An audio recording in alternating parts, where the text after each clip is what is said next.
Ilan sa mga bigating pangalan at rising stars na kabilang sa seryeng The Alibay ng Kim Pao, ipinakilala na. Ipinakilala na ng Dreamscape Entertainment ngayong araw na ito ang mga bituin na makakasama ni Kim Chiu at Paolo Avellino sa upcoming series na The Alibay. Kabilang dyan ang ilan sa mga bigating pangalan sa industriya gaya ni Sam Milby, Sofia Andres, John Arcilla, Mishasha Padilla at Rafael Rosel. Kasama rin sa seryang ilan sa rising star na sina Angelina Cruz at Robbie Jaworski na sasabak na sa kanyang TV acting debut. Siksik sa talento at aktingan ang dala ng primera klaseng cast na ito na tiyak na tututukan ng bawat kapamilya at manonood.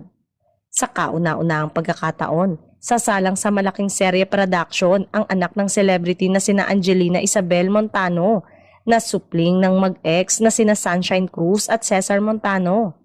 Samantala, kasama rin si Robbie Jaworski na junakis ni na Pasig Public Servant Robert Jaworski at Mikey Cuanco. Wala pang detalye kung ano ang magiging karakter ng mga nabanggit kaya naman kanya-kanya ng hula kung ano ang magiging partisipasyon ng mga ito sa iikot na istorya ng Kim Pao serye.